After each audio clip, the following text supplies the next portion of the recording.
All right, so Unit 21 is on the Roaring Twenties, a term given for the 1920s in America, kind of what went on here in the decade. It was a very prosperous decade, in fact, one of the most prosperous decades of the 20th century. The 1920s, the 1950s, and the 1990s are all very good economic decades, economically speaking, in our nation's history. And the Roaring Twenties, they're called the Roaring Twenties because there's kind of this sense of not just prosperity, but even joy and kind of this party atmosphere for the nation following the experiences of World War I. So I kind of based these next slides on your quiz, on specifically, what or who your quiz was covering. So, the premises or the understanding that I have in mind is that you're, reading through the chapter, and so I can help to bring, more specifics that'll help you on that quiz from what's covered there. One of the things, one of the people that you are asked to know on the quiz is Al Capone. There's a picture of Al Capone down below. He was a famous gangster from Chicago who made his money during Prohibition through illegal activities. Now let me explain a couple of things there. First of all, gangster meaning organized crime. He was a leader of a huge organized crime syndicate, similar to gangs and stuff that we talk about today. Prohibition is the era, it's a name for the era where alcohol was outlawed, and that started in 1919. And most of the 1920s, alcohol is illegal, mostly restricted, illegal to sell outwardly during this time period. One of the unintended consequences of Prohibition, though, was that it led to the rise of organized crime. You have a lot of gangsters, a lot of crime syndicates who made a lot of money on illegally distributing alcohol, and sometimes it wasn't even gangsters. The Kennedy family, President Kennedy, his dad made a lot of money on bootlegging, which was basically making alcohol and selling it and distributing it during the 1920s. So the whole idea of outlawing alcohol was to, help with its adverse effects, but one of the major unintended impacts it had was to encourage illegal activity. And you see that kind of represented here with a guy like Al Capone. He kind of symbolized the glamorous gangster of the 1920s.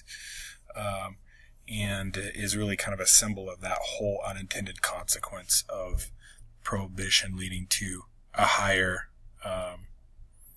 examples or numbers of organized crime figures. Now, this is a name and face you're going to need to recognize over the next couple of units. This is Franklin Delano Roosevelt, FDR for short. I've referred a lot to his cousin Theodore Roosevelt as TR over the last couple of weeks. So this is FDR. As far as the 1920s, he's not president yet. We'll talk more about him in the 1930s, the next unit next week. But he is in the 1920s an up-and-coming politician. He was a former member of the Wilson administration, had worked actually for the Navy. And was also a former governor of New York. And he is a young politician in 1920 when he's picked by the Democrats as their vice presidential nominee. Now, the presidential nominee that he was a part of was not successful or lost that presidency.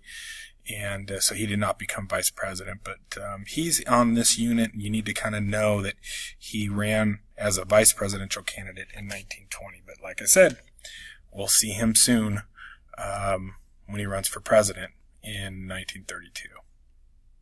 William Jennings Bryan is a name you should be familiar with. He ran for president quite a few times, 4 times to be exact, and lost each time in the 1890s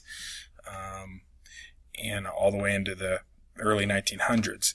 He is in this unit because towards the end of his life he becomes famous for his role in what's called the Scopes trial, and we'll talk more about that. We'll have some more of the terms kind of related to that. He's actually a Christian, and he's asked to lead the prosecution in what was called the Scopes trial, in which he was defending the fundamentalist Christian position against teaching evolution in the schools. So there was a teacher, we'll see John Scopes, who was brought up on charges for teaching illegally in a science class, teaching about evolution. Well, William Jennings Bryan is this high-profile face that most Americans know, ran for president a lot of times, was very popular, not popular enough to become president, but he is kind of chosen to help lead the argument in defense of the law, which had at the time outlawed evolution, or teaching evolution in the schools. Now, the attorney that was arguing against Bryan in the Scopes trial was Clarence Darrow. He was a nationally famous lawyer, very, very good lawyer, also an atheist who argued in the defense of John Scopes, the teacher who taught evolution to his class in Tennessee against the law of that state. He wanted a platform to expose evolution in what he thought was kind of the backward thinking of fundamentalist Christians. He saw them as, denying truth and science and, seeing evolution as an atheist and somebody who supported it. So he was, think of one of the most talented attorneys in the nation, and kind of picked by the defense to defend John Scopes. And as the trial played out, most of the press favored him during the trial. Now that's not surprising. To this day, the media, favors liberal thinking and, anti-Christian thinking, so to speak. But Darrow was really, he was good. He was very good at what he did, and really got a lot of the more favorable press during that high-profile case. John Scopes is also on your quiz. He's the teacher I've been referring to. He's actually a part-time teacher. He was a football coach, physical education teacher, who was picked as a test case by the ACLU, which is kind of a liberal progressive organization still around today, to challenge a law in Tennessee that restricted the teaching of evolution. So he was kind of a pawn used in this whole. This was, not something that just, accidentally happened and people heard about Scopes and then, Clarence Darrow and all these people joined on. This was actually, very purposeful on the part of progressives to try to, really kind of go after this law and to go after fundamentalist Christian ideals in general. Scopes was ultimately found guilty in the trial, even though, the press and the arguments that were played up kind of supported Darrow in his argument. In the end, the jury did find him guilty of the law. He was only asked to pay a small fine, which the ACLU actually picked up himself, didn't get anything out of his own pocket, which kind of shows how this was kind of a setup in a lot of ways. It was less about the actual incident and more about the whole issue of evolution and fundamentalist Christian ideas and those kind of things. That's John Scopes.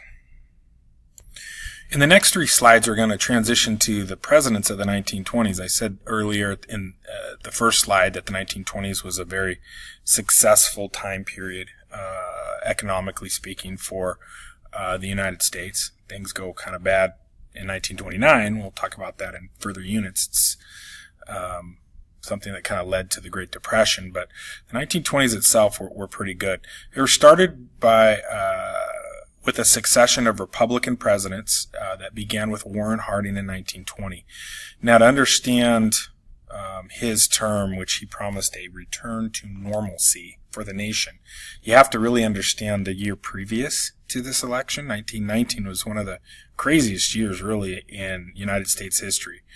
A lot of people had been impacted by the war.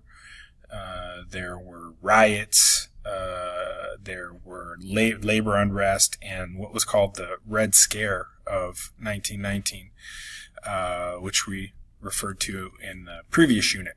So if you remember that, but if you're watching this without watching the previous unit, it was basically a time where, communists were hoping to create enough havoc in our country to, overturn things. So the combination of the war and this Red Scare, really Americans were weary of a lot of the things going on. And so Harding understood that, and he ran on this concept of, I'm going to return things to normal.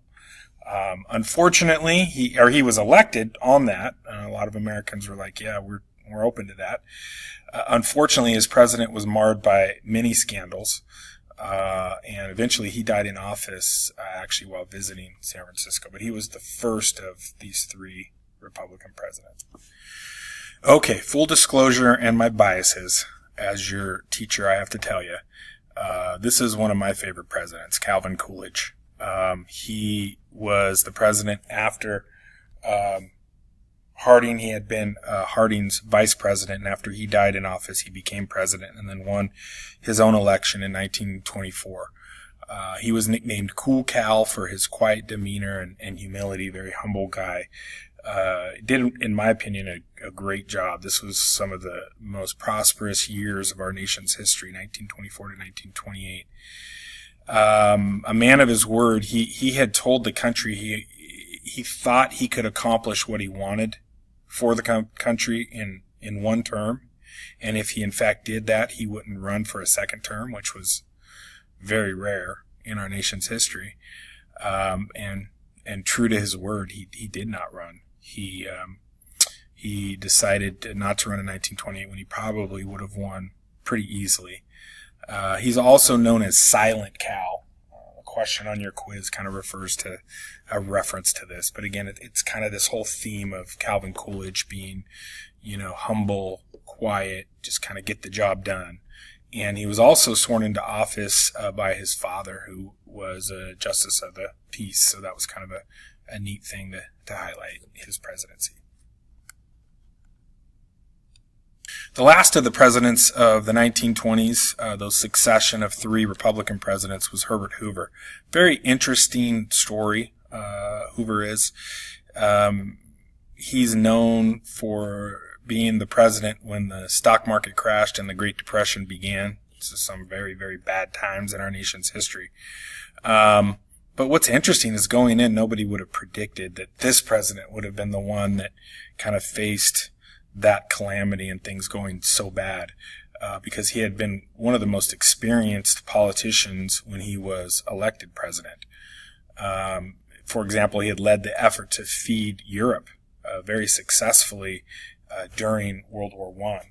And so bad things happen, kind of fate happens, and then I personally wasn't crazy how he handled things after the stock market. He acted less like a conservative Republican and more like a progressive Democrat in trying to, fix things that had went wrong. But Herbert Hoover is the last of the Republican presidents of the 1920s.